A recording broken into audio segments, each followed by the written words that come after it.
And I genuinely F with it. Like, I like it. I'm like, yeah, I'm not good the way I am right now. I could definitely be better. There's always room to be better. So that's where this realization came from. I'm like, man, the people who are actually doing the work, they're always the ones who feel like they're falling short versus people that are doing the bare minimum. Hi, my name is Mo Gayas. Essentially, I'm a kid who's obsessed with winning.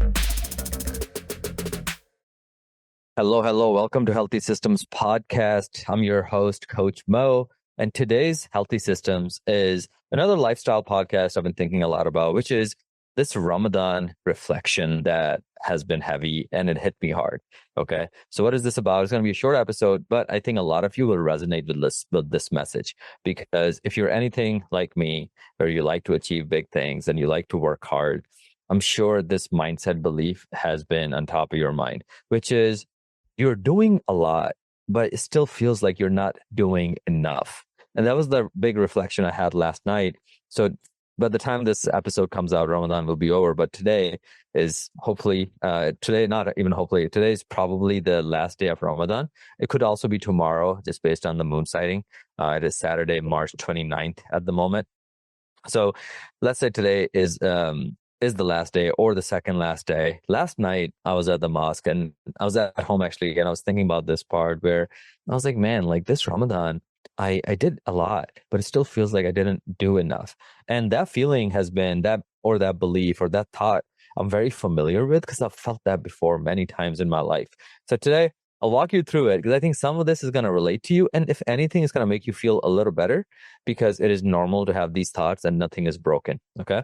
So this feeling that you're just not doing enough, right? Like you checked all the boxes, but still something inside you just whispers, bro, you could have done more. Like, girl, you could have done more. So let's walk you through it, right? So the first thing I want to talk about this Ramadan was the spiritual wins, right? On the faith side. Like I always talk about life in 4 F's, right? Faith, family, finances, fitness, right? So if we talk about faith specifically, this Ramadan, Alhamdulillah, I fasted every single day. Today is day 29.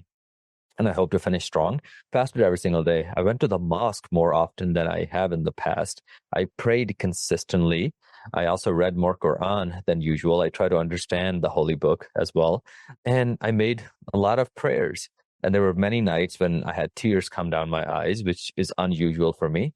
And I felt closer to God and the Prophet, peace be upon him, and just learned a lot more about the religion and the companions and all of those things. But deep inside, there was still that voice. It's like, hey man, you could have done more.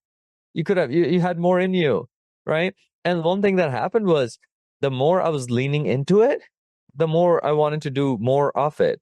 I saw another ocean over there, and I was like, oh, I should be doing more because there's more to do, right? And that is actually a good sign, right? But oftentimes we think like, oh man, we're just maxed out, right? But oftentimes if you feel like, man, there's more to do, that's actually good. That means you're an intelligent person who realizes that now you're in the arena and there's more to do in the arena. So that's the faith part. The next thing this happened in was my fitness routine, right? I looked at my nutrition tracking, and I have been tracking my food consistently, not a day's missed, for the last 342 days. That means another 20 days or so, it'll be a full year, right? And this is somebody that's been in relatively very good shape for the last 10 years. But just that raw consistency of not forgetting to track my food, I've been doing that, like very dialed in with my nutrition. I walk almost daily, 5 to 10,000 steps a day. Even while fasting, I still worked out, not every day, but like, 2 to 3 times a week, doing some strength workouts. I've been hydrating. There's a lot of things I'm doing to stay in peak conditioning. And also, I'm the leanest I've been in the last 10 years without a competition, right? I'm not doing excessive cardio. I'm not cutting my calories there's no rush. And I'm like able to maintain at a very, very good systematic way.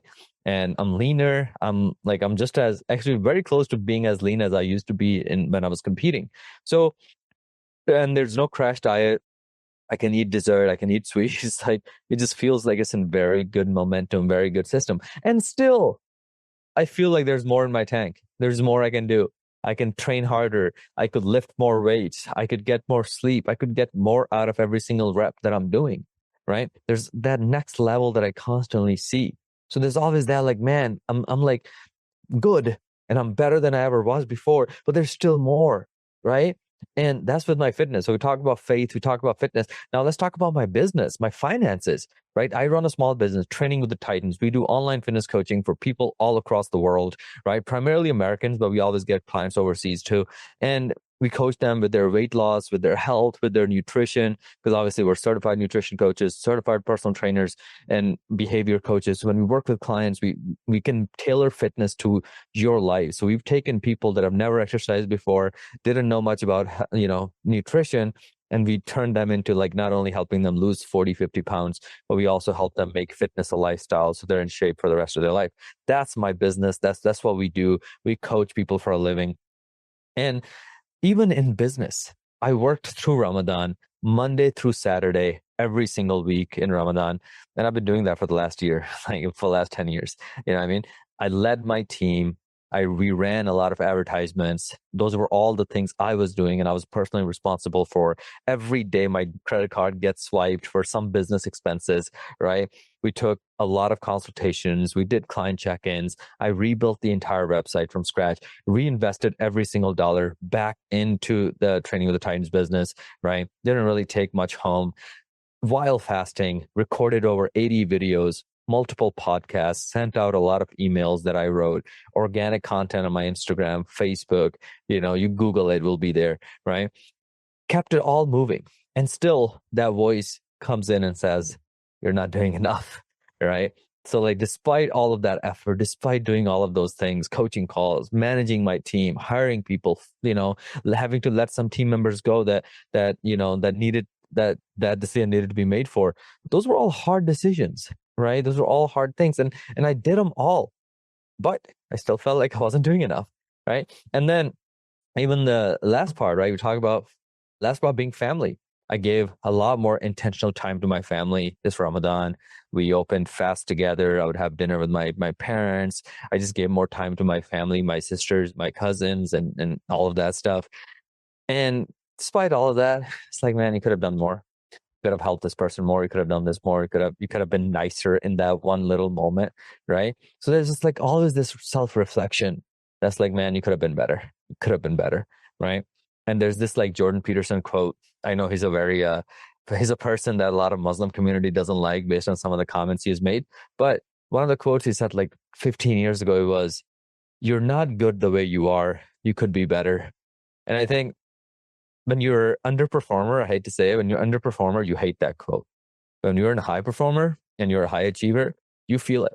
You don't have to like, because every time I say that quote, people that don't perform the highest, they always tell me like, that's such a flawed way of thinking. You shouldn't think that way. It's so hard on your mental health, blah, blah, blah, blah, blah. And I genuinely F with it. Like, I like it. I'm like, yeah, I'm not good the way I am right now. I could definitely be better. There's always room to be better. So that's where this realization came from. I'm like, man, the people who are actually doing the work, they're always the ones who feel like they're falling short. That's the scenario. Versus people that are doing the bare minimum, ooh, they think they're maxed out. And all of us have had jobs in the past. I used to work at McDonald's. Then I worked at a hospital for 5 years. Then I worked in corporate America for 3 years. I've had multiple jobs in my career, right? In my life. And we all know coworkers like that. The person who's doing the most sometimes almost always feels like they're not doing enough. And the person who's doing the bare minimum, they feel like they're maxed out, right? So which one are you? I remember this one time back in college, was such a funny story. I was taking multivariate calculus, right? Back in my engineering and pre-med days. I'm like in an engineering school. We're surrounded by mathematics, engineering. 90% of our school was engineering students, which I was one too.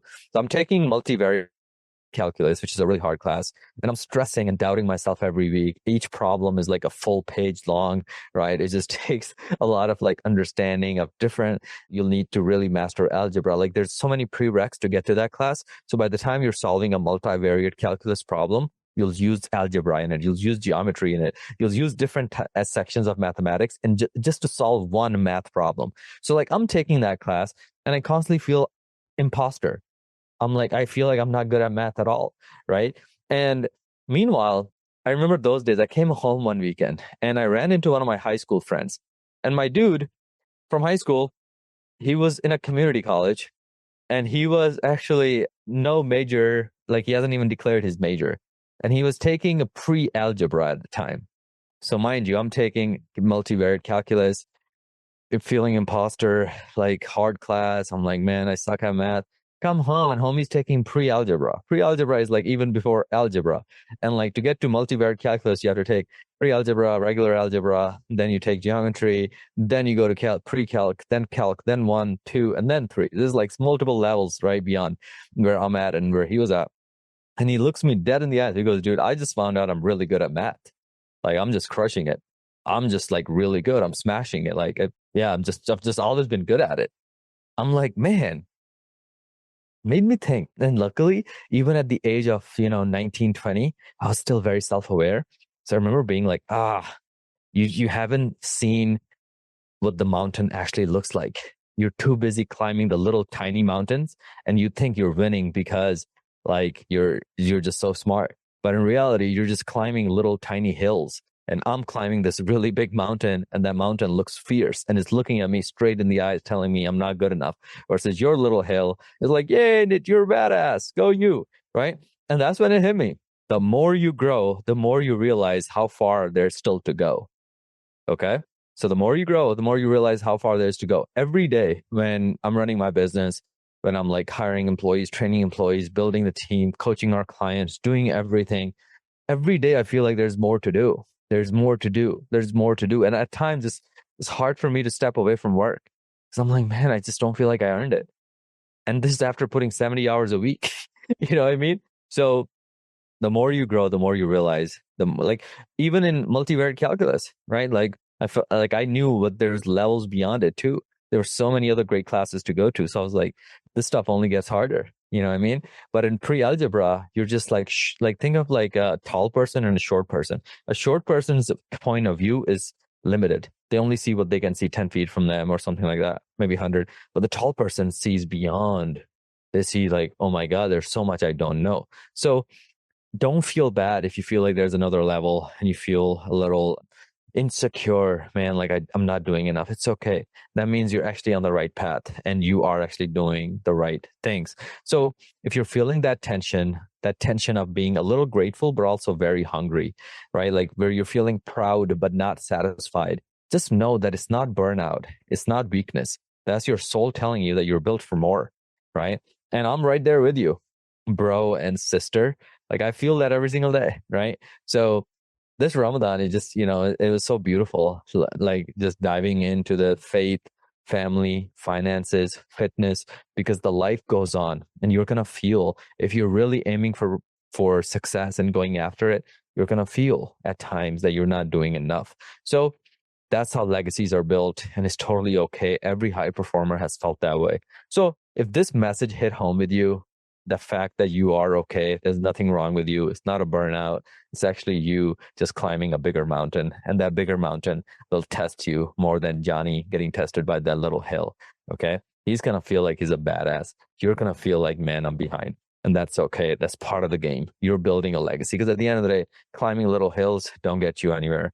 Aim for a legacy that climbed a mountain, and at the end you'll actually be happy that you did, because it took everything out of you, but at least you climbed a fantasy that was worthy of being a fantasy, right? Little hills don't get you anywhere. So at the end of the day, when this hits home, share with somebody who's been grinding this month or grinding this year. And yeah, let me know if you like content like this, because this is a lot of what I think a lot about.